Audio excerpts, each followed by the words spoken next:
And we are live. Good afternoon, everyone. Welcome to A Bookish Moment. I'm Sarah Burr. And I am JC Kenny. And Sarah, this is so cool. On Tuesday, we all hung out in rural Ohio. Today, we're taking you all to Hollywood. So, Sarah, I think it's time to get bookish. Yes, time to get bookish indeed. We have a treat from just like an incredible industry that I know that I'm very eager to learn more about, and that is captured in such a witty and thrilling adventure in Starstruck, which is the latest in the Hollywood mystery series. And we are welcomed by its wonderful author, Marjorie McCown. Welcome. Woo. Welcome Hi, to thank A Bookish you. Moment. We are so excited to be able to chat with you today. And we've got a ton of people popping up in the chat saying hello. We're getting a hello from Farmhouse Reader, Claudia, Mizan, DHB, and Sir Reads a Lot. So we've got thank Hello, you guys everybody. for joining us here today as we chat with Marjorie. For our folks who may not be familiar with you and your books, can you share a little bit about yourself and your writing? Sure. Well, first of all, thank you both so much for inviting me here Welcome. today. I love your show. I love listening and watching it, and I'm so excited to be here. And yes, I spent 27 years working on the costumes for feature films like Forrest Gump, Apollo 13, The Curious Case of Benjamin Button, X-Men Days of Future Past. And I use my experiences working on those films like that to as the basis for my Hollywood mystery series, which I hope that my goal is to take readers behind the scenes on a sort of insider's guided tour into the everyday working world of a big movie in production, as opposed to what they might normally think of Hollywood as. If what they see is the red carpet, this is an entirely different view of Hollywood. It sure is. Yeah, no kidding. And so in doing so, this is your second book in the series. This one's Starstruck. And remind me the name of the first one? Final Cut. Final Cut. Final Cut. Yes, my bad. It totally went out of my brain. No problem. There we go. Perfect. And those fabulous covers. Yes, and those are. Two Crooked Lane books. I have nothing to do with the cover design, but I think they do a fabulous job. Yeah. And so your main character, Amateur Sleuth, is Joey Jessup. Tell us a little bit about Joey and how she, as one of these behind the scenes people, gets herself involved in this stuff.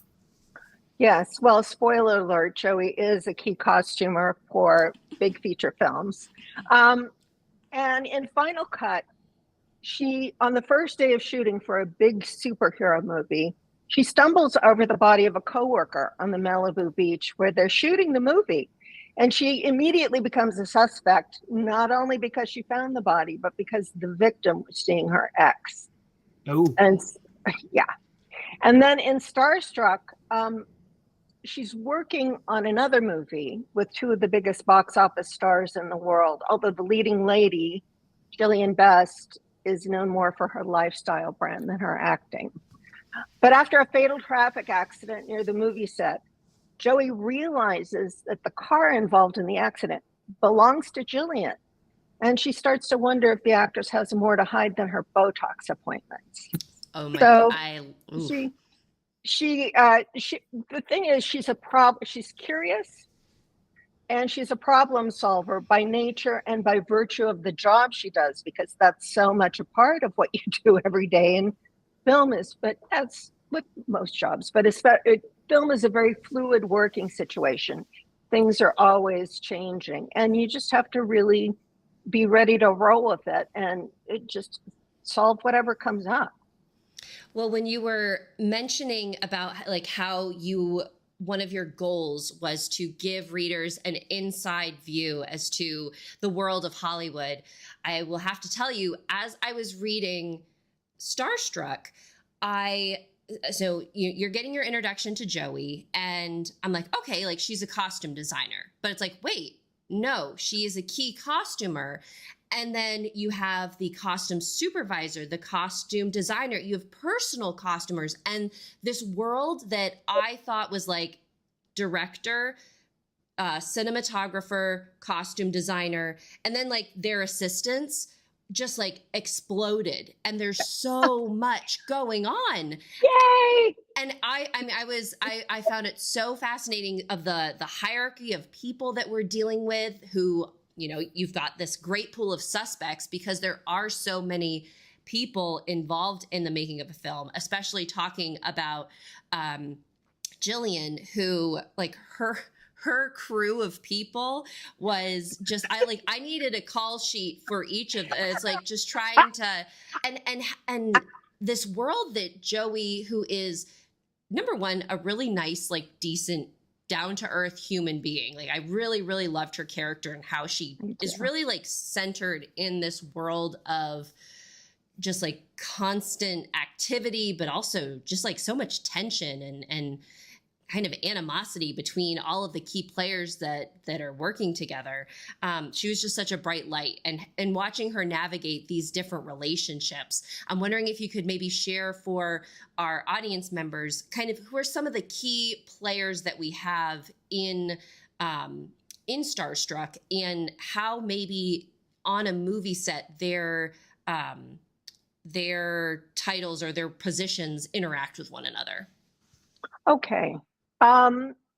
Yes. Well, I'll start with a quote by Orson Welles, which I think sets up the situation, which is, he famously said, "A writer needs a pen, an artist needs a brush, but a filmmaker needs an army." And it really is an army of people. And also on a big movie like the one that Joey is working, The Golden Age, and the book Starstruck, that's set in the, you know, glamorous 30s and 40s in Hollywood, mostly the 30s. There are so many people, there are hundreds of people on the movie crew. In fact, one of the things I felt for a long time before I started writing mysteries set in the film industry is that a big movie would be the perfect setting for a murder mystery, because it's its own unique community with its own set of relationships, always plenty of drama behind the scenes, as she mentioned. Sure. And yeah, in the costume department, there is a huge hierarchy, and it just makes sense because no one person could design, prepare, get the costumes ready for a movie that has over 100 speaking parts and thousands of background. It's just not humanly possible. You'll have maybe 4 months of prep for something like that, anywhere from 4 to 6 months of shooting.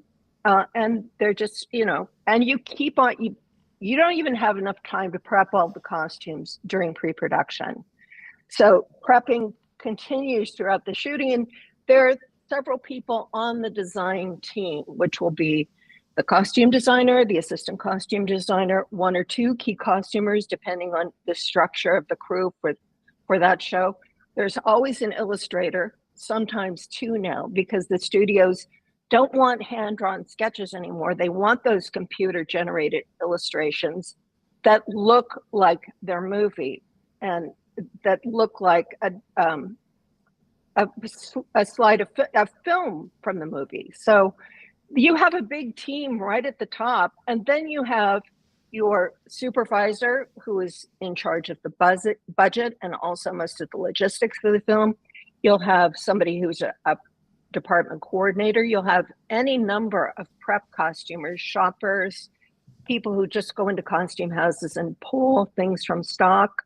Then you'll have your set costumers. You may have depending on how powerful your star is, they may have people in their contract that come with them on the movie, no matter, they're above the line salary. They don't even come out of the costume department.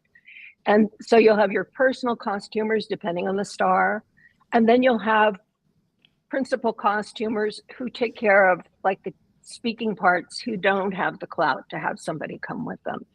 And you end up with a one day on Forrest Gump, and it expands and shrinks depending on what's going on in the film, the size of the film, what's going on in the film. When we were shooting the football stadium in Forrest Gump, we had 100 people working in the costume department that day. Oh, wow. So well, I don't know if that really answered the question, but there is a whole hierarchy, and there's a hierarchy in every department like that. Yeah. Well, and one of the things that I thought was really interesting was how you also mentioned briefly at the beginning of Starstruck about having the continuity staff. And, you know, it hadn't really occurred to me, you know, as Marjorie, as you know, you write series. So, you know, we all have to be concerned about, you know, the good old authors. And it's like, okay, you know, I can't have blue eyes in this book and have that person have green eyes in the next book. So we joke around about that. But then the way you talk about, you know, how, you know, with scenes being shot at different times and all these kind of things, you're down to, you know, how many buttons did this guy have buttoned on his vest? And it's like, holy cow, there's just so much for you to mine for our enjoyment. Well, that's why you have so many people doing it, because it really does take an army to keep track of all of that. And so you have people, and this is the thing, this is something else I wanted to celebrate. You know, everybody working in film, including the actors, are very hardworking people. You know, they may look glamorous on the red carpet and like they don't have a care in the world, but those are hardworking people. And everybody on the crew is hardworking, and they're all highly trained professionals with incredible talents and skills, especially when you get to that level, that come into play every day and make a huge contribution to the movie as a whole. Everybody is a little bit nutty that way. We care about our jobs in that kind of detail. We want to know about how many buttons were unbuttoned in that scene, and it's important. So yeah, thank you for bringing that up, because, and you have your script supervisor, who is, you know, like the big continuity person for the entire film. If anybody has a question about continuity, go to the script supervisor. But each department is responsible for maintaining their own continuity. I like the way that you phrase that, you know, it's a movie set is its own, basically like a cozy mystery small town. And it is. You have this community that is very tapped into one goal and working towards that goal. And when things pop up that kind of get in the way of that goal or put things at risk, you know, how tensions can rise and how people react to certain situations. So I think that was just like everything that Joey is dealing with in this novel is just very, very heightened and gripping. And it's just like, it's very much, you're in the moment with her working through these issues. Like the stress, I was so stressed out about those costumes because of You're gonna get wet. This agreement and then you bring in the jewelry, and I'm just like, wow, like, you know, me thinking from a movie standpoint of like, oh, like everything's fake or everything's been made for this movie. And Joey is like, I wish that was the case, because we have kind of put ourselves in this situation where we are renting these costumes from a museum. And if we mess them up, it's like, oh, really bad. And it's, you know, she's the one that's in charge of that. So, you know, just these different situations on top of our mystery really keep this at just like a 10 for being on the edge of your seat, which I think is always really exciting to find in the cozy mystery genre, because sometimes you can have that like lilting downtime in a small, and I'm just thinking about my book, it like, oh, like let's go have a fun scene at trivia night. And it's like, I love that too. But you have like this, like it reads like a like a cozy suspense, and it was just like such a unique experience for the reader, which was really fun and exciting.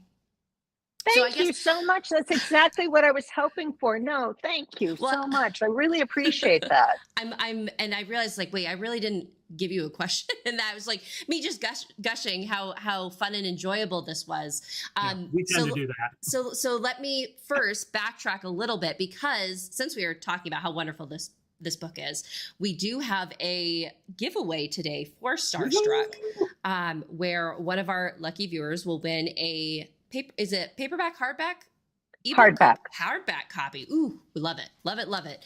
So folks, if you would like to enter for the chance to win a copy of Starstruck, your magic word to type into the chat once you've logged into your Google or YouTube account is, Marjorie, would you like to do the honors? Camera. So go ahead, folks, type that word camera in. We will announce our winner at the end of the show. And while folks are doing that, Marjorie, let's talk about, we've talked about the roles that people have on movie sets. Let's talk about your characters and the players who are involved in this particular mystery. So we have Joey. We've mentioned Jillian, who is this, she is a glamorous, like, I don't want to say villain, but she is just like a glamorous like entity on the set. And she creates this really nice foil for Joey. And I was like, wow, they have like really good chemistry with each other. So I want to talk about her and her role as not only the actress, but the producer, and then her like group that she has around her that they get into some trouble a little bit later down the line. Yes. Well, Jillian is not based on anybody that I know, or even any one person in particular, although many of my characters are based on real people and real situations. A lot of the action in Starstruck is based on my experiences on the movie The Aviator. But Jillian is a legendary beauty who is crossed the line over the age of 40, which in Hollywood is a pretty big line to cross for a leading lady, even one as beautiful and famous as Jillian. So she knows her time on screen is limited. And she has the power to be executive producer. So that's part of her deal on this one. So she has a lot more to say about the movie in general. And she's also looking ahead. She's a sharp woman. She didn't get there because where she is only because she's beautiful. She's very smart too. And so she's looking at what life will be, what her next chapter is beyond being a Hollywood star. And that's why she's starting up this lifestyle brand that has become most of the focus of her time and energy. So that sets up, I don't know how much that sets up part of the conflict that she has with Joey, and also part of the puzzle that carries us through the second half of the mystery, I think is the way I want to put it. And then and it deservedly so, I'm not going to say that this is anything to, be disdainful about, but a lot of stars at that level do have their team of people that come with them. You can call them entourage, whatever you want it. But it is a team who comes with them. And as I was talking about, with the personal dresser, a lot of the times they come in their contract. So they come with a personal assistant, a personal costumer, personal hair and makeup, their personal manager. The agent isn't part of the contract, but the agent is always along too. And sometimes they'll have a chef, they'll have a driver, personal driver, they'll have a personal trainer. All of these people, not always, but can, and they are in Jillian's case, on salary, particularly because she's one of the executive producers, on salary. So the film is paying for all these people. So they're around her all the time because they're being paid to be, and they do have different functions, but some of them, like her personal assistant, are really just there to keep her company. Yes. And they do, because they are more their meal ticket, their job is about taking care of her. That's their entire focus. And it doesn't always. I've worked around teams of stars that are very efficient, get along with the entire crew, because it's really in everybody's best interest if you play well with others, on a big movie. You just get better work, you get better results from, you get the yes more than you get the cold shoulder if you work well with people. But so I've worked with teams of stars that are lovely to work with, but this particular team is toxic. Yes. And they are focused on maintaining their relationships with Jillian. They don't really care about the work so much as they do their pecking order within their little micro community around the star. So that sets up a lot of the conflicts too, with Joey and with the rest of the company, and certainly between each other. Well, and that kind of leads right into my next question, talking about mentioning a personal driver, because as you said, it appears that one of Jillian's cars is involved in a hit and run accident. And one of the things that I'm curious to know is the individual who, I'm not giving much away here because this is... No, it's fine. Yeah, but there's a young woman who is running across the street and gets hit by this car that takes off. And this is a woman that... Go ahead. Sorry, the car doesn't... That I think there's some material that has alluded to that in the prep for the book, but the car doesn't take off, but it's put to the side of Broadway, and the police ultimately decide it was an accident. Nothing to see here, no harm done. Okay. Somebody was killed, but it was purely accidental, and it is an accident, as it turns out. I don't know that I'm giving anything away by saying that, but there's more to the story than that. That isn't the whole story. And that's kind of what I wanted to go to, because I thought it was really interesting the way, this accident victim has nothing to do with the film or the project or anybody within that. So was that like a conscious decision on your part that you wanted to pull this one particular character kind of from like a completely disparate world? That's such a good question, JC, and there are a couple of answers to that. That incident was inspired. It actually started me writing the book, because even though I'll just say nobody was killed in the incident that I saw, but on Lower Broadway, I did at one point see a young girl running barefoot through traffic, just dashing through rush hour traffic. And I know that it was so startling. And I think other people on the street, and there were horns honking and everything.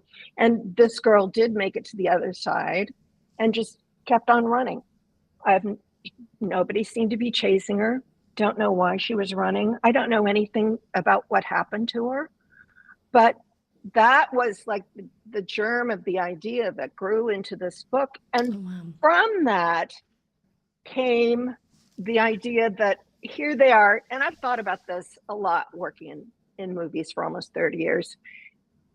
We're spending millions of dollars to recreate these worlds, which is, all part of the job. It's what we do. Nothing wrong with it, except that sometimes we're doing it in the midst of like where they're shooting in downtown LA for that particular scene. Is it a landmark hotel that's been completely restored to its Art Deco glory, but around it are homeless encampments.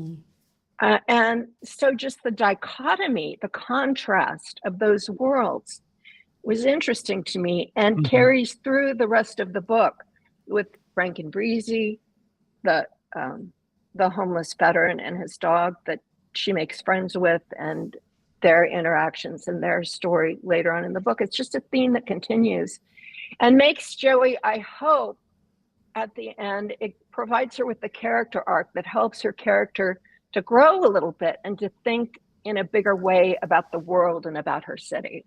And so I think that Joey's arc is an arc that a lot of people could benefit from, just from a readership, to see those different types of worlds being presented with one another. Because you're right, we in terms of Hollywood, we think of all of this glitz and glam, but then there is a side where there are so many people that are struggling, and that's everywhere in our communities, where everyone is we always kind of see, I think about it, it's like your Instagram profile grid that's all beautiful and all of these great shots and everything looks picture perfect. But then in the reality, everybody is struggling in some type of way, but there are people that are struggling more than others, and being able to kind of highlight that in a compassionate way to help people understand that and especially like homelessness is such a, there's such a stigma about it of like, well, if these people wanted to have a home, they would go get a job. And it's just like, that is such an uninformed and a cruel and callous way to look at their situation. So I thought that having that story woven into this this mystery that is about Hollywood glitz and glam, I thought that was really special.